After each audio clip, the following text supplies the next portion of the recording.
Hello everybody and welcome back to another video from Little Elf. Right, today I have the deck of the week. In this present week I'm back from my long holiday and I'm going to show you a really evil deck and oh, it's so good. I mean, I've been really enjoying this. I've had a lot of people quit on me, so I'm hoping that does not happen today. But yeah, we're going to see. So, here's the deck for you, the deck of the week. Okay, so this is kind of an evil. Well, I'll show you. You'll see. You'll see. Okay, starting off here with the Statue of Liberty. So it's kind of an evil 6/6/6 deck. Quite fitting in the name. If your deck has exactly 6 science cards, your science cards, wherever they are, gain 18 until played. Repeat for each album. We all know how good that card is for 6/6/6 decks. Also, really high energy this week. Forgot. Yeah, really, really high energy. Hypercane. On the play, your opponent loses 99 this turn. Gets his damage down low.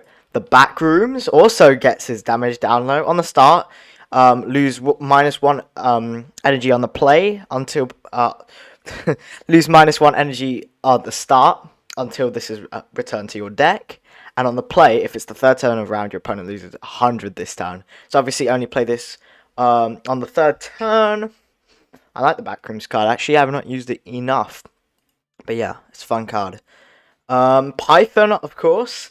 Up to 12 random non-science cards, wherever they are, gain 16 until played. And for every programming language, they give an extra 2 for 3 turns. Have they nerfed that again? I swear it used to be 16.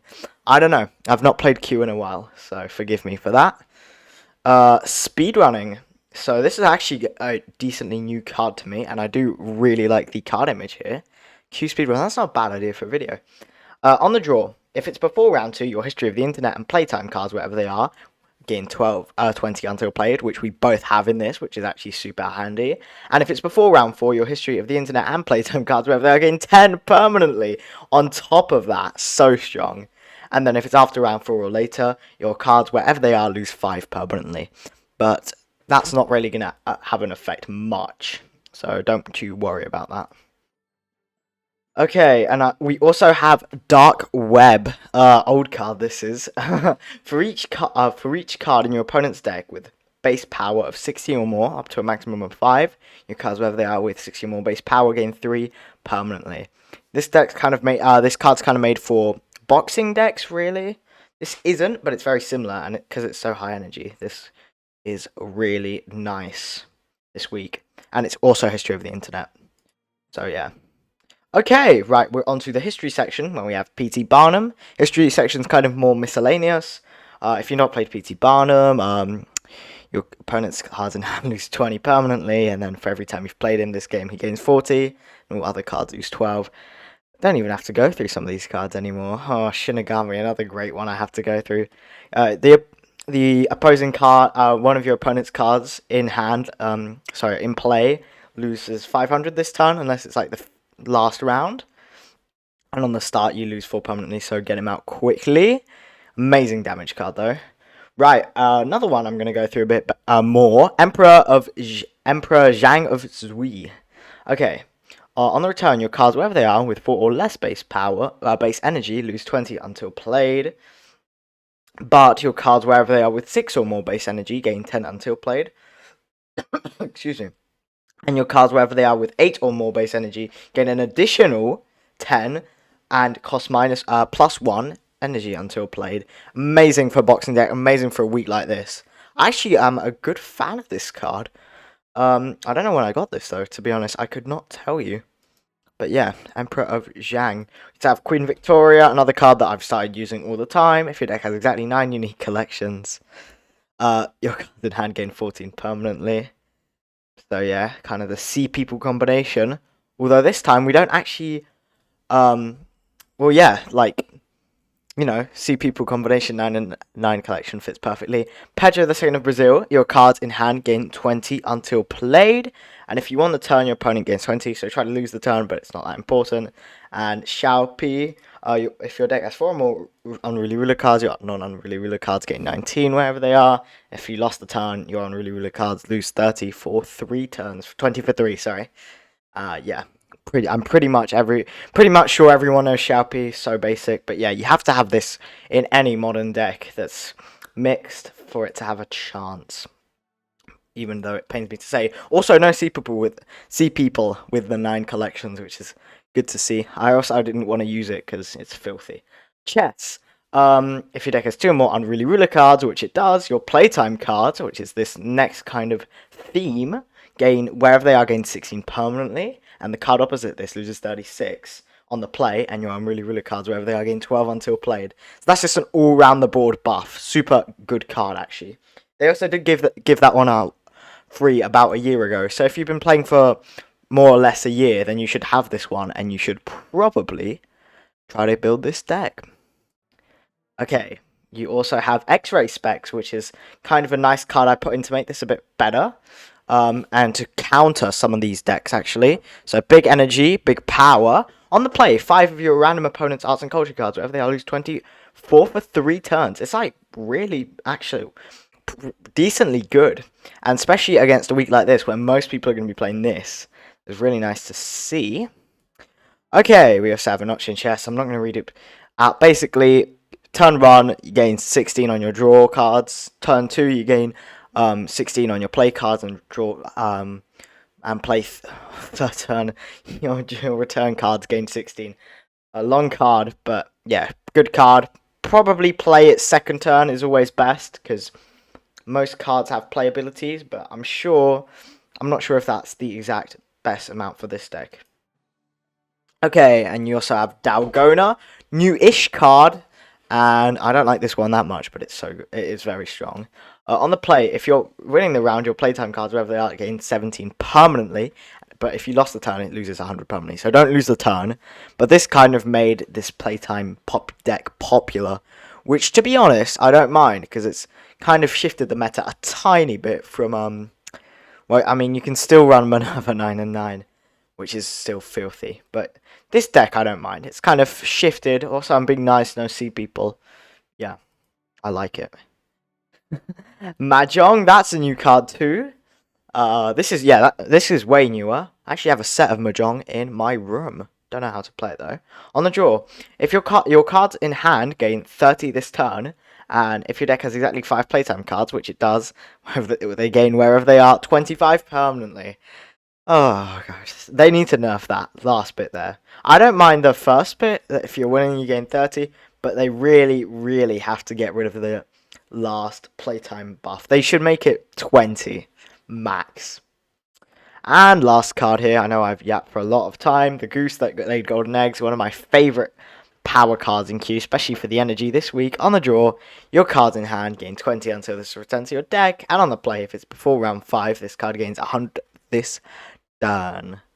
Okay, yeah, that gets up pretty big. So, enough talking. Let's get into the game. Event rule, league rules, not event. And yeah. Yeah, good luck to me. Okay, right, let's go again. I am rank 4, so I'm not rank 1 yet. But do not fear. Oh, June is 666. Okay, fitting we got a 666 name in a 666 deck. So yeah, good luck. Okay. So, I'm a bit rusty with Q. I don't know how big we're gonna get yet, so probably don't play Dalgona there because we don't want the negative buff. He is on to 111 test judo. What's he playing? Oh, I hope it's not 9 and 9. I mean, it looks like a more creative 9 and 9 with Doomsday, but still might be 9 and 9. I'll turn my game volume up. I think it's on actually. Should be on now. Sorry. So, big score here. We're going to win this one, yeah, with Shinny too. And, I mean, you can see he's playing Minerva 9 and 9. But, I mean, it does not stand a chance against this deck. Yeah, he says, great deck. He's got the minus 99 from Hyper. Got the minus 500 from Shinny on one of his cards. Oh, this deck is actually so good. Okay. Not Xian Chess. Goose. Okay. Mahjong 531. Oh, he's quit. That was not even 3 turns. Well, I told you this deck was evil. I'm obviously going to play one more game. Do not fear. That is crazy to see. They've quit after, what? Two. They didn't even know it was going to be an evil deck yet. They could have just stuck around there. I'm not sure why they left, to be honest, but oh well. Good for me. Better for me, actually. And we've got the Wine Scar. Okay, this guy looks better. Ooh, I have no idea what that profile picture is, but it looks very, very cool. 10k. What could that be? 10k trades? I'm guessing it's on the not the battle pass, the XP pass or whatever you call it. I'm guessing it's from there. Or maybe League? Maybe, I don't know. Let me not get too confused here. Okay, he looks like he's playing something very similar, but more boxing style with Tamarin. Oh, he's scared. He knows what's coming. Well, you are best feared. I like his card back and his deck holder or whatever. Okay. Ooh, Xiaopi does get locked up there. Guessing by... I don't know what would lock that up. Jack Frost? The only thing that makes sense to me. Guessing it's that pirate card there. Okay, now it's you. He's playing something similar, but was he playing with money? Oh no, that's a big card. I have no idea what he's playing. He's playing some... Although he had Tamarin, I'm not sure. I think he's playing proper boxing. This guy's scared for good reason. Yeah, I think this guy's playing miscellaneous boxing, which is not going to get you far in modern day times. Oh, or is he playing a lock deck? Could be, could be. I've not seen one of those. Look at that, back rooms on round turn 3. Xiaopi's out. Do win that too. Yeah, okay, he's playing an evil deck. Evil versus evil. Well, this is going to be fun. Let's see how this turns out. But the good thing about this deck is it's so strong, because it's less on the evil side, but more on the side where you can actually win a game. Sometimes the evil decks, they lock up all your cards too, as well as your opponents. Your energy, your cards will have like 20 power combined. And you just rely that your opponent's cards are going to get absolutely battered. But if they're playing a deck, even like mono palo, they can overpower that. So a deck like this is just really good because it gets the best of both worlds. That was a good explanation. Okay, he's playing his cart, his bath. Yeah, I don't think this deck has much structure. 4x4 could be, but I've not seen Planet Turtle or whatever. Well, Turtle. But I'm not sure you even play that with that now. Look how big Dalgona is there. Oh, that's crazy score there. 738. Okay, he's also played his Goose, but we hit the Triathlon.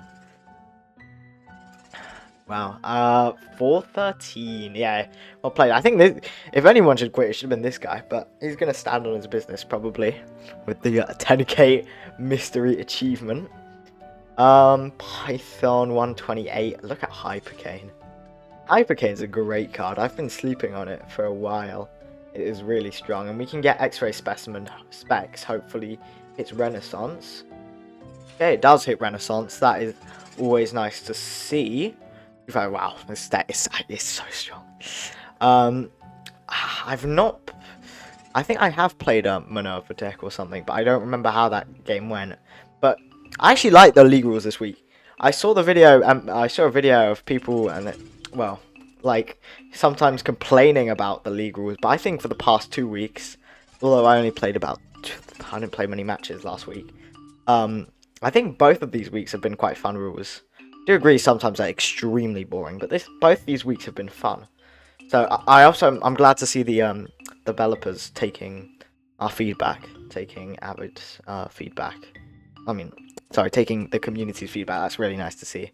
When a dev team does that, shows you they still care about the game, and I'm sure they are busy with wildcards, so I would say that. Also, 2 things I've not said. Deck code 213A8A. Don't know why I said that so weird. Could have just said that individually. And please do leave a like and subscribe. I'm growing, trying to get monetized, so you do really help me out. And I'm trying to get you very consistent Q content, trying to lean on Q, and I do some GeoGuessr videos too if you're interested in that. Trying to make it out the mud. No, but trying to get better at the game. Right, to be fair, this guy's playing a really good deck considering that. He's got his Loch Ness up to 269 power, which is great to see. I do like these kind of fun, creative evil decks that he's playing, but nothing will beat this one this week. We have Backrooms here, going to give him minus 100 on his 20 ramped. Yeah. Dark Web, speed running. I missed what he said there, but sorry. Well, what a strong deck. Wait. I don't know what that Ymir card did, but I'm guessing it's a lock card. Well, thank you guys all for watching. I'll have more Q content soon. Probably on Wednesday I'll have a GeoGuessr one out, and then Friday I might have some Q. Well, anyway guys, thank you all for watching, and I'll see you in the next one. Goodbye!